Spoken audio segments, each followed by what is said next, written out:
India জায়গায় উঠেছে, তাদের তরুণ ছাত্র সমাজ জায়গায় উঠেছে, ঠিক বাংলাদেশের মতো নেপালের মতো ছড়ায় পড়তেছে আন্দোলন ইন্ডিয়ার বিভিন্ন রাজ্যে। দিল্লির আকাশ এখন মুখরিত আজাদি আর ইনকিলাব স্লোগানে। আলহামদুলিল্লাহ, জুলাই বিপ্লবের সব পরিচিত দৃশ্য দেখা যাইতেছে দিল্লিতে। সর্রাগুলির পেলেটে আহত ছাত্র, গণগ্রেপ্তার, পুলিশকে ছাত্রদের ডাবরানি, ছাত্রীর পুলিশের গালি ঠেকায় দেওয়া, আন্দোলনকারীদের খাবার পানি দেওয়া, খাবার দেওয়া, ঠিক যেন আর একটা জুলাই জায়গায় উঠতেছে আস্তে আস্তে। অনেকে আশা করতেছেন ইন্ডিয়াতেও কি বাংলাদেশের নেপালের মতো বিপ্লব হবে, মোদি কি হেলিকপ্টারে পালাবে, আখেরে কি হবে এখন বলা মুশকিল। তবে আন্দোলন ভারতবাসীর জন্য এক অভূতপূর্ব সুযোগ তৈরি করছে। সেই সুযোগ তারা কাজে লাগাইতে পারবে কিনা জানি না, তবে আমাদের সফল বিপ্লবের অভিজ্ঞতা তাদের সাথে শেয়ার করতে পারি যেন আন্দোলন আরো অগ্রসর করা যায়। আজ আমরা দেখবো এই আন্দোলন কেন, কিভাবে তৈরি হলো, কেমন ভাবে শক্তি সঞ্চয় করলো, আর কেমনে এই লড়াই মোদির হিন্দুত্ববাদী ফ্যাসিবাদ উৎখাতের দিকে যাইতে পারে। সেই আলাপটা করি। আন্দোলন আমাদের বোঝা দরকার, অনুসরণ করা দরকার, সমর্থন করা দরকার। আসেন আল্লাহর নামে শুরু করি। এই বছরের মে মাসে মাঝামাঝি ভারতের প্রধান বিচারপতি সূর্যকান্ত এক শুনানিতে একটা মন্তব্য করছিলেন, খুব ফাউল মন্তব্য করেছিলেন। বেকার তরুণদের একাংশকে তুলনা করছেন আরশোলা আর সমাজের পরজীবীর সাথে। There are youngsters like cockroaches, they don't get any employment, they don't have any place in profession. সি পরে কইছে ভুল বোঝা হয়েছে, যেমন কয় আর কি। হ্যাঁ, হাসিনা যেমন রাজাকারকে কইছিল আমার মন্তব্যকে ভুল বুঝেছিল। যাই হোক, কয়েকদিনের মধ্যে একটা অসম্ভব জিনিস ঘটে উঠলো, কেউ আন্দাজি করেনি। লক্ষ লক্ষ তরুণ এই আরশোলা গালিটাকে নিজের নাম বানায় নিল। তোমরা আমাদের আরশোলা বলছো, ঠিক আছে, তাহলে দেখো আরশোলারা এক হইলে কি হয়। তুমি আমাদের রাজাকার বলছো, দেখো রাজাকাররা এক হইলে কি হয়। জন্ম নিল ককরোচ জনতা পার্টি, একই রকম ভাবে বাংলাদেশের মতো। নামটা নিজেই একটা স্যাটার। ভারতীয় জনতা পার্টির বদলে ককরোচ জনতা পার্টি, এটা প্যারোডি। আর 2 মাস পরে দিল্লির রাস্তায় হাজার হাজার তরুণ। এই ককরোচ জনতা পার্টির প্রতিষ্ঠাতা অভিজিৎ গে, একজন 30 বছর বয়সে কমিউনিকেশন স্ট্র্যাটেজি, বোস্টন ইউনিভার্সিটি থেকে পাবলিক রিলেশনসে মাস্টার্স করছে। ককরোচ পার্টি যে গতিতে ছড়াইছে সেটা অবিশ্বাস্য। চালুর 78 ঘন্টার মধ্যে ইনস্টাগ্রামে 30 লক্ষ ফলোয়ার, 5 দিনে কম সময় 1 কোটি পার। বিজেপির অফিসিয়াল অ্যাকাউন্টকে ছাড়াই গেছে। মে মাসের শেষে 2 কোটির বেশি ফলোয়ার, 3,50,000-এর বেশি রেজিস্টার্ড সদস্য। 12 বছর ধরে ক্ষমতায় থাকা একটা দলের চেয়ে বেশি ফলোয়ার 2 মাস বয়সে একটা স্যাটায়ার আন্দোলনের। এটা শুধু একটা সংখ্যা না, এটা একটা সিগন্যাল। তারা রাস্তায় নামলো কেন? 2টা কারণ। এক, পরীক্ষা কেলেঙ্কারি। ইন্ডিয়ার মেডিকেল এন্ট্রান্স পরীক্ষা প্রশ্ন ফাঁস হয়ে গেল, সরকার পরীক্ষা বাতিল করতে বাধ্য হইল।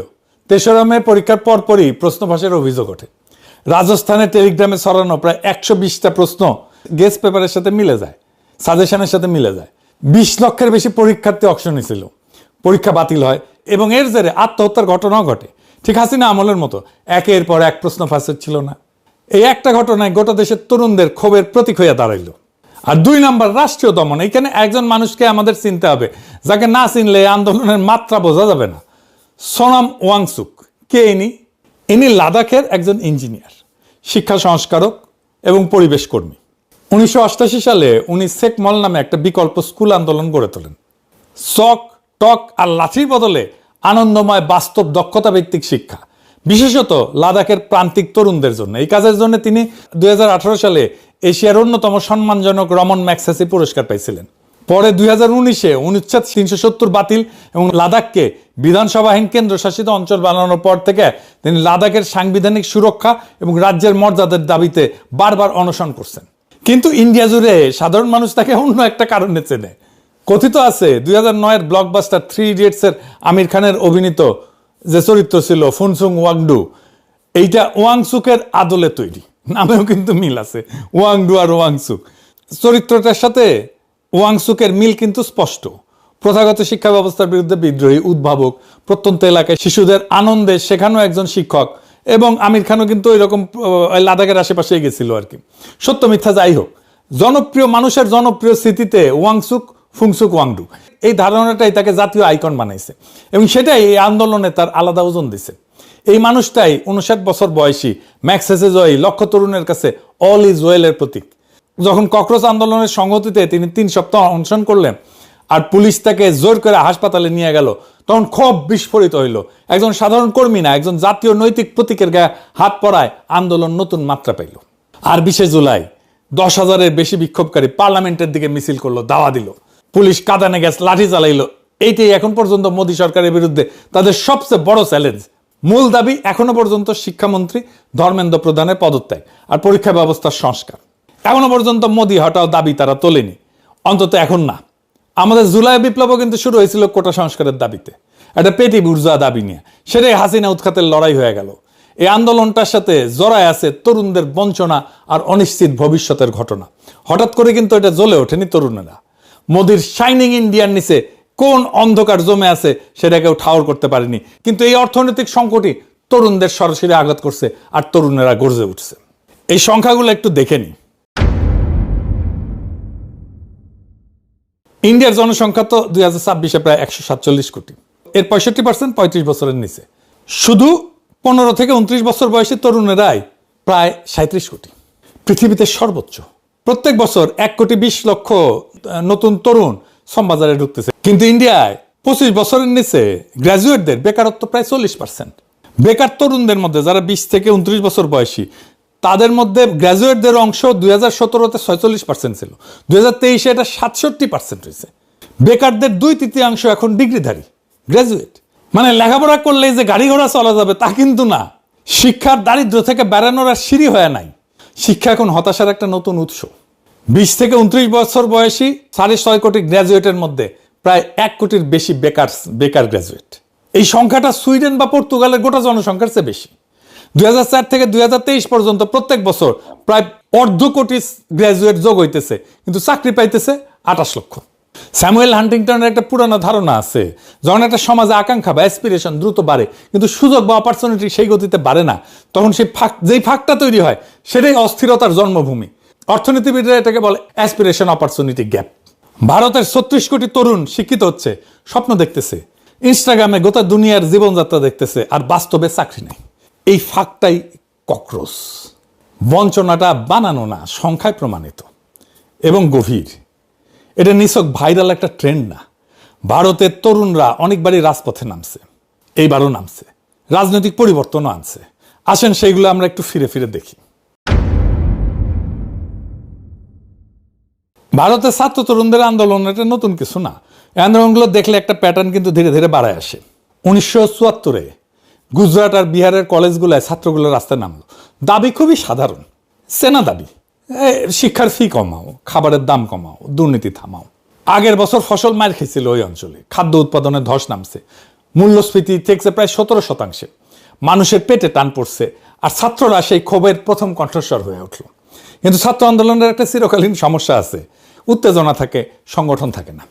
ক্ষোভ থাকে, কিন্তু গোটা দেশের কাছে গ্রহণযোগ্য মুখ থাকে না।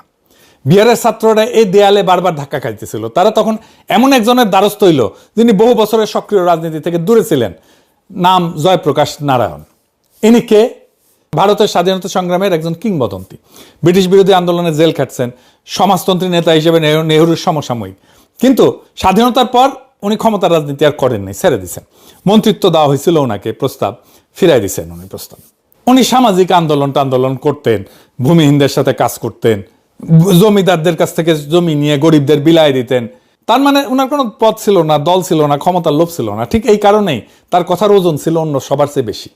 1974 সালে তার বয়স 72 বছর, শরীর ভাঙা, হার্টের রোগ। ছাত্র তখন থেকে নেতৃত্ব নিতে অনুরোধ করলো, একটা শর্ত দিয়েছিলেন যে আন্দোলন হইতে হবে সম্পূর্ণ অহিংস। তারপর রাজি হয়েছিলেন উনি, খেলা ঘুরে গেল। জয়প্রকাশ যোগ দেওয়ার আগে ওইটা ছিল বিহারের ছাত্রদের একটা আঞ্চলিক ক্ষোভ, যোগ দেওয়ার পরে সেটা হয়ে দাঁড়ালো একটা জাতীয় নৈতিক অভিযান। ইনি নাম দিলেন সম্পূর্ণ ক্রান্তি, সম্পূর্ণ বিপ্লব। ছাত্রদের দাবি আর ফি আর খাবারের দামে সীমাবদ্ধ থাকলো না, দাবি হয়ে গেল গোটা ব্যবস্থার পরিবর্তনের। বিরোধী দলগুলো একজোট হইল তার পেছনে, কারণ তাকে কোনো দলের লোক বলে দাগানো যাইতেছিল না। একটা ছাত্র আন্দোলন জাতীয় রূপ নিয়েছিল তখনই, যখন সে একজন নৈতিক কর্তৃত্ব সম্পন্ন ক্ষমতা নিরপেক্ষ মানুষকে সামনে পাইছিল। আজকের ককরোচ আন্দোলনে সোনাম ওয়াংচুক ঠিক সেই ভূমিকায় দাঁড়াইতেছেন মনে হয়। এই বিহারের আন্দোলনের ফলে ইন্দিরা গান্ধীর গদি নড়ে গেছিল। জরুরি অবস্থা জারি হইল, সংবাদপত্র বন্ধ, বিরোধী দলের নেতারা জেলে, জয়প্রকাশ নারায়ণকেও জেলে নেওয়া হয়েছিল। গণতন্ত্র স্থগিত, মনে হইল সব শেষ, ইন্দিরা গান্ধী জিতে গেল। কিন্তু ইতিহাস এইটা T20 না, এটা টেস্ট ম্যাচ, এটা দীর্ঘ খেলা খেলে। 3 বছর পর 1977-এ সেই ইন্দিরায় ভোটে ধরাশায়ী হইল। আর ওই ছাত্র আন্দোলনের গর্ভ থেকে জন্ম নিল একটা গোটা রাজনৈতিক প্রজন্ম, নীতিশ কুমার, লালু প্রসাদ, আরো অনেকে, যারা পরের 40 বছর ভারতের রাজনীতি চালাইছে। আন্দোলন হারে যাওয়া উচিত ছিল, তবে সঙ্গে সঙ্গে না। এর 16 বছর পর 1990 ছাত্ররা আবার রাস্তায় নামছিল। ইন্ডিয়া জাতপাতের বৈষম্য কাটাইতে সরকারি চাকরি এবং শিক্ষা একটা সংরক্ষণের ব্যবস্থা আছে, কোটা সিস্টেম আছে বহু বছর থেকে, দলিত আর আদিবাসীদের জন্য। কিন্তু মাঝখানে একটা গ্রুপ রয়ে গেছে, ওবিসি, অর্থাৎ অন্যান্য অনগ্রসর শ্রেণী, জনসংখ্যার প্রায় অর্ধেক, কিন্তু যারা অস্পৃশ্য না আবার উচ্চবর্ণও না।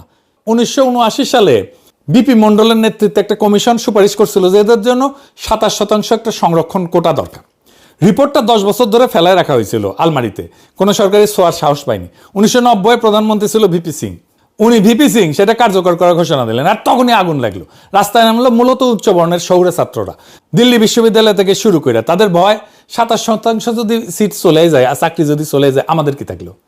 আন্দোলন ছড়াইলো সারা দেশে, তা এমন মরিয়া চেহারা নিল যে ছাত্ররা প্রকাশ্যে গায়ে আগুন দিতে শুরু করলো। রাজীব গোস্বামী নামের এক ছাত্রের জ্বলন্ত শরীরের ছবি হয়ে উঠলো সেই সময়ের প্রতীক। 74-এর সাথে পার্থক্যটা দেখেন। জেপির আন্দোলন ছিল সমাজের নিচতলার পক্ষে, বঞ্চিতদের হয়ে, আর মন্ডল বিরোধী আন্দোলন ছিল উল্টা, প্রতিষ্ঠিত সুবিধাভোগীদের সুবিধা রক্ষার লড়াই।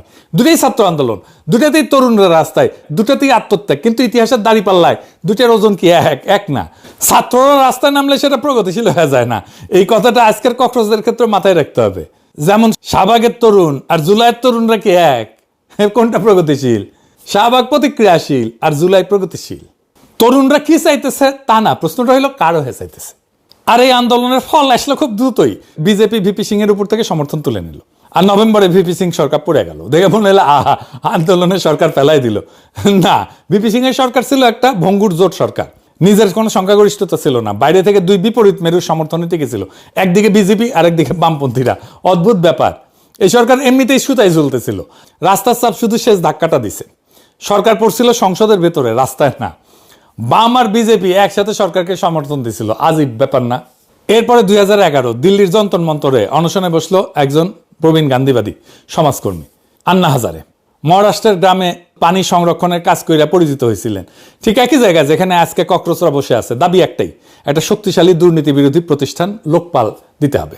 প্রেক্ষাপট তখন কমনওয়েলথ গেমস আর 2G স্পেকট্রামের মতো বিশাল কেলেঙ্কারি হইতেছে, একের পর এক ফাঁস হইতেছে দুর্নীতির কথা, কেলেঙ্কারির কথা।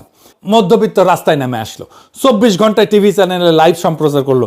তরুণ স্বেচ্ছাসেবকরা মোমবাতি হাতে জড়ো হইল, ফেসবুক টুইটার উপসে পড়লো। আবার সে একই সূত্র, একজন ক্ষমতা নিরপেক্ষ নৈতিক কর্তৃত্ব সম্পন্ন প্রবীণ, তার পেছনে ক্ষুব্ধ তরুণেরা।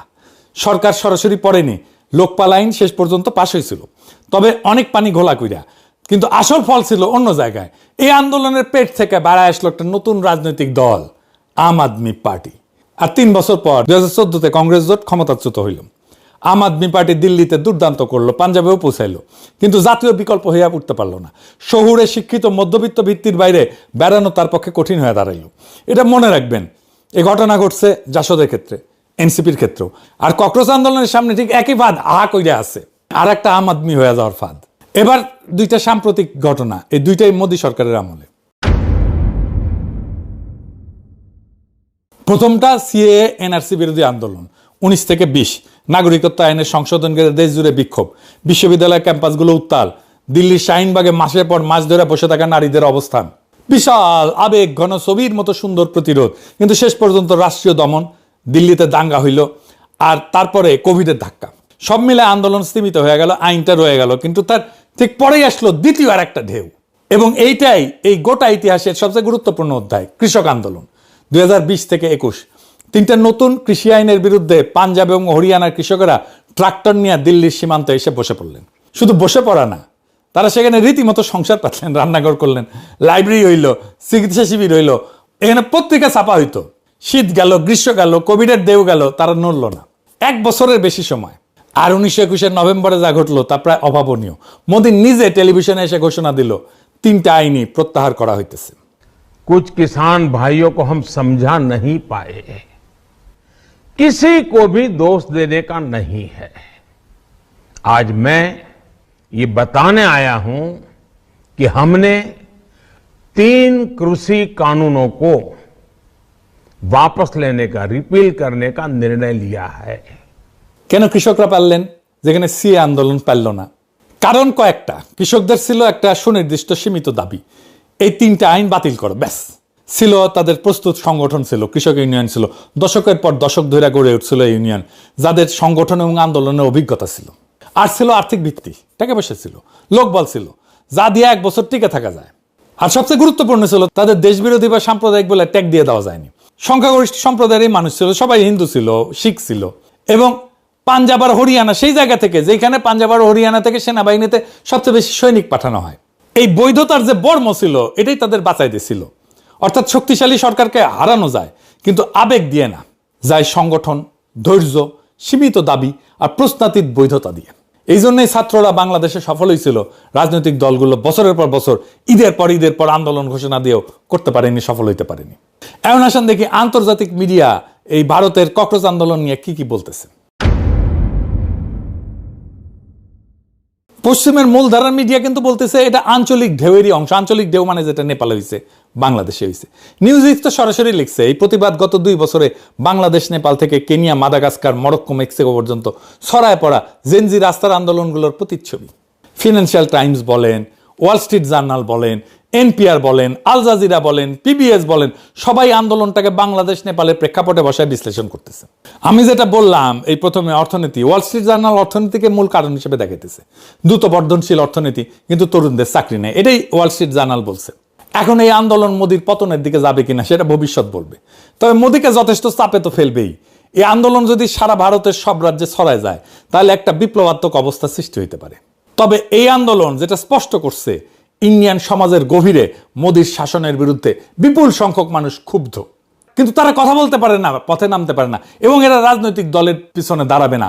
বাংলাদেশের মতোই কোন একটা নৈতিক কর্তৃত্ব সম্পন্ন তরুণরা যদি আসে তাদের পিছনে ঝাঁপে পড়বে। তারা কথা বলার স্পেস পেলেই তারা রাস্তায় নেমে আসবে, তাদের সমর্থন জানাবে।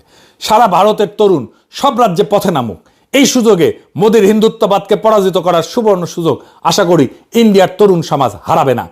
আজ হোক কাল হোক মোদির শাসন শেষ হবে, মোদির পতন হবে, মোদির হিন্দুত্ববাদ পরাজিত হবে। ভারতের তরুণেরা তাদের শক্তি চিনতে শুরু করছে। মোদির পতনের পর ভারত বাংলাদেশের সম্পর্ক নতুন করে শুরু হবে।